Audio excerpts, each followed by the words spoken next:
8,000 আপোনালোকে নিজৰ মতে খৰচ কৰিব। এই 8,000 আমি চেকিং কৰিব নাহো, এই 8,000 আপোনালোকক দি দিছো, এইটো আপোনালোকে নিজৰ মতে খৰচ কৰিব। ভাল হ'ব নে বেয়া হ'ব? যোনে যোনে ভাবে ভাল হ'ব বুলি অলপ ডাঙৰ কৰি কওক। আৰু 20 তাৰিখৰ আগতে বাকী 2,000ও জলদি জলদি নাম সোমাই লওক, যাতে তেওঁলোকেও পাব পাৰে 8,000টো, হয়নে নহয়? এতিয়া আপোনালোকে চাওক, লাখপতি বাইদেউ হোৱাৰো সুযোগ দিছো, লগতে বিহু খোৱাৰো ব্যৱস্থা কৰি দিছো। দুইটা কাম কৰি দিলো নে নিদিলো? লগতে মোদী ডাঙৰীয়াই আমাক কি দিলে? বিনা পইচাত চাউল দিলে। আমি আপোনালোকক কি দিলো? যোৱা মাহত 117 টকাত আমি 1 কেজি দালি, 1 কেজি চেনি, 1 কেজি নিমখ দিলো। কোনবা মহিলাই মোক এখন মিটিঙত কলে যে মামা 117 নহয় ন 120 টকা লৈলে, 3 টকাটো ঘূৰাই নিদিয়ে। ঠিক কৈছো নে মই? সেইকাৰণে এই মাহত আমি কি কৰি দিলো? খুচুৰা ঘূৰাব নালাগে, 100 টকাতে 1 কেজি দালি, 1 কেজি চেনি, 1 কেজি নিমখ। চেনিটো ভাল নে বেয়া? দালি খিনি ভাল নে বেয়া? নিমখ খিনি ভাল নে বেয়া? এতিয়া অহাবাৰ আপোনালোকে বিজেপি চৰকাৰক জিকাই দিয়ক, চৰকাৰ বিজেপি আহি যাওক, দালি চেনি নিমখ বিনা পইচাতে ঘৰত পাই যাব। ভাল হ'ব নে বেয়া হ'ব? তাৰ মানে আপোনালোকৰ ঘৰৰ কিমান দায়িত্ব আমি ললো হিচাপ কৰক। 10,000 টকা লাখপতি বাইদেউ হ'ব, 8,000 টকা বিহু খাব, বিনামূলীয়া চাউল, 100 টকাত দালি নিমখ আৰু চেনি, ল'ৰা ছোৱালীৰ এডমিশ্যন বিনামূলীয়া, ছোৱালীৰ পঢ়াৰ বাবে মাহেকত টকা, আৰু 1 ফেব্ৰুৱাৰীৰ পৰা ল'ৰাইও পঢ়িবৰ কাৰণে মাহত টকা পাব।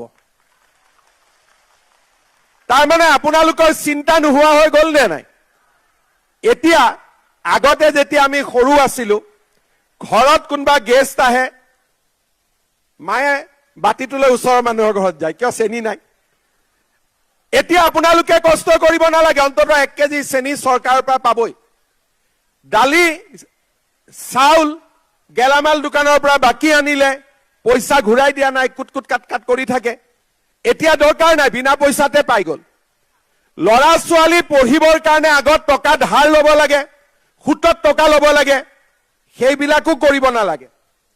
বিজেপি চৰকাৰে আপোনালোকে আমাক ভোট দিলে, আমি আপোনালোকৰ মূৰৰ পৰা চিন্তা কমাই দিলো। এতিয়া কিছুমান মানুহে কয় যে কংগ্ৰেছক ভোট দিম। আৰে বাবা, কংগ্ৰেছক কিয় ভোট দিবি? বোলে কিয় ভোট দিও নাজানো, আৰু দিম। আৰু তেতিয়া মই মহিলাসকলক সোধো যে কংগ্ৰেছৰ দিনত ইয়াত অৰুণোদয় পোৱা কোন কোন মহিলা আছে? হাত দাঙকচোন। কংগ্ৰেছৰ দিনত মই বেয়া নাপাওঁ, পোৱাটোতো পোৱাই। গতিকে কংগ্ৰেছৰ দিনত কোনে কোনে অৰুণোদয় পাইছিলে? হাত দাঙক। একদম সঁচা কথা কব, কোনে কোনে পাইছিলে? কোনে কোনে পোৱা নাছিলে? হাত দাঙক। কোনে কোনে কংগ্ৰেছৰ দিনত অৰুণোদয় পোৱা নাছিলে তেওঁলোকে হাত দাঙক। আৰে কোনেও পোৱা নাছিলে? লাখপতি বাইদেউ 10,000 টকা কোনোবাই পাইছিলে নেকি? ডাঙৰ কৰি কব, মোৰ কাণখন অলপমান কম শুনি আছো। কোনোবাই পাইছিলে নেকি? বিনামূলীয়াকৈ চাউল পাইছিলে নেকি? 100 টকা দালি নিমখ চেনি পাইছিলে নেকি? ল'ৰা ছোৱালীয়ে পঢ়িবৰ কাৰণে মাহত টকা পাইছিলে নেকি? কংগ্ৰেছৰ দিনত আমি কি পাইছিলো? মনত পেলক। 10 বছৰ হৈ গ'ল নহয়, অলপ মনত পৰিব কষ্ট হয়। কংগ্ৰেছৰ দিনত আমি কি পাইছিলো? লুঙি। কংগ্ৰেছৰ দিনত আমি কি পাইছিলো? ধুতি, কম্বল, সূতা। এতিয়া আমি কি পাওঁ? মাহত অৰুণোদয় পাওঁ। ল'ৰা ছোৱালীয়ে মাহত পঢ়িবৰ কাৰণে টকা পায়, আৰু আজি ল'ৰা ছোৱালী চৰকাৰী চাকৰি পায়, কাকো 1 টকাও ঘোষ দিব নালাগে। দুখীয়াৰ পৰা দুখীয়া মানুহে আজি চৰকাৰী চাকৰি পায়। কিমানটা পৰিয়ালে পালে? 1.5 লাখ।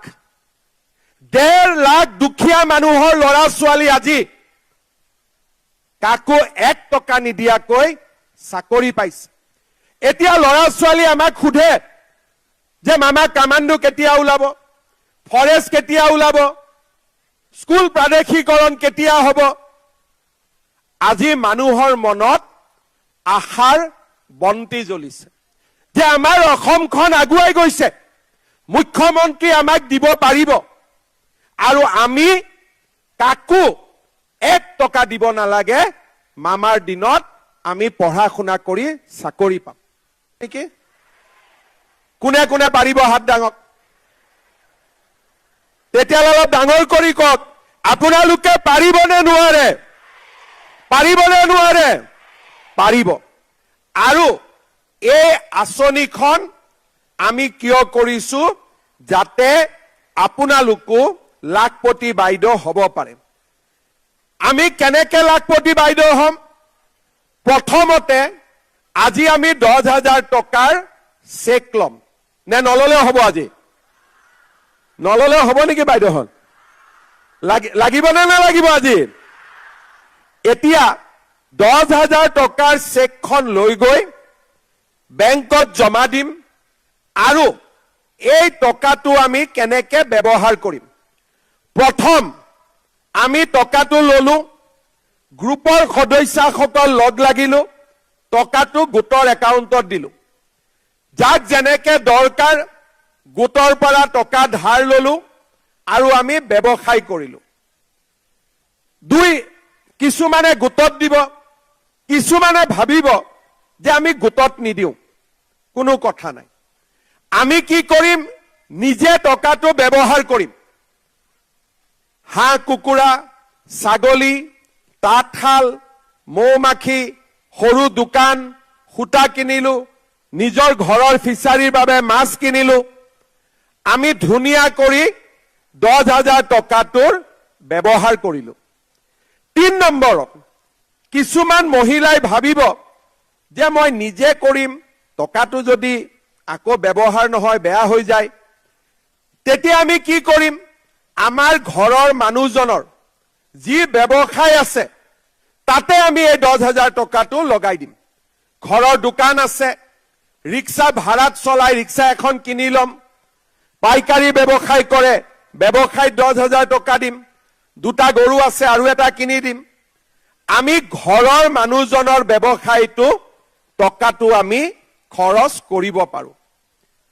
6 মাহ পিছত আমি আপোনালোকৰ ঘৰত যাম, একেবাৰে ঘৰতে গৈ পাম আৰু ঘৰত গৈ আমি আপোনালোকক সুধিম যে বাইদেউ 10,000 টকাটো ক'ত খৰচ কৰিলে? গোটত দিলে, নিজে কিবা কৰিলে, নে মানুহজনৰ লগত কিবা কৰিলে? বোলে নহয় নহয়, গৈ থাকোতে ঘৰত মোবাইলে নাছিল, মোবাইল এটা কিনি ললো। কিছুমানে কব যে বিহু আহিয়ে গ'ল, কাপোৰ কিনি ললো নহয়। কিছুমানে কব গেলামাল দোকানত বাকী আছিলে, বাকী মাৰি দিলো। ঠিক আছে বাইদেউ, চাহ একাপে খুৱাওক, আৰু চাহ একাপ খাই ওলাই আহিলো। তাৰপিছত আৰু এঘৰ বাইদেউৰ ঘৰত গলো। বাইদেউ কি কৰিলে টকাটো? বোলে আমি গোটত দিলো, গোটৰ ব্যৱসায় চলি আছে। বোলে আমি নিজে, মই এই গাই গৰুটো কিনিলো, ফিচাৰীত মাছ দিলো, শালত সূতা কিনিলো। বঢ়িয়া। কিছুমানে কব যে নহয়, ঘৰৰ দোকানখনত টকাটো লগালো, মানুহজনক ৰিক্সা এখন কিনি দিলো, বা আমাৰ ঘৰৰ যিখন দোকান আছিল, দোকানৰ কাৰণে বস্তু কিনিলো। পৰীক্ষাত পাছ। যিসকলে পৰীক্ষাত পাছ কৰিব তেওঁলোকক আমি আকৌ ইয়ালৈকে মাতিম আৰু 6 মাহ পিছত এই গোটেই পৰ্যালোচনা হৈ যোৱাৰ পিছত দ্বিতীয় কিস্তি আপোনালোকক 25,000 টকাকৈ আমি ইয়াতে দিম। কাক কাক লাগিব 25,000? নালাগে? কোন কোন আছে মোক কওকচোন। লাগিব? ঠিক আছে। 25,000 টকা আমি ললো। লোৱাৰ পিছত তৃতীয় বছৰ, প্ৰথম বছৰ 10,000 পালো, দ্বিতীয় বছৰ 25 পালো, তৃতীয় বছৰ আমি আপোনালোকক সুধিম যে বাইদেউ 25,000ও পালে, 35,000 হল, বোলে এতিয়া মোৰ ব্যৱসায়টো ডাঙৰ হল, এতিয়া মই দেখুৱাব পৰা হলো গৰু আছে, মাছ দিলো, দোকান ডাঙৰ হল। তৃতীয় বছৰ আমি আপোনালোকক আকৌ মাতিম আৰু তৃতীয় বছৰত আমি আপোনালোকক 50,000 টকাকৈ আমি আপোনালোকক দিম। মই দেখিছো 50,000 লগা মহিলা ইয়াত কম আছে, 10,000 লগা আছে, ৰাতিপুৱা 5টাতে আহিছে, 25,000 লগাও আছে, কিন্তু 50,000 লোৱা মহিলা কম আছে অলপ। লাগা কিমান আছে? 50,000। বঢ়িয়া। এতিয়া 10 পালো, 25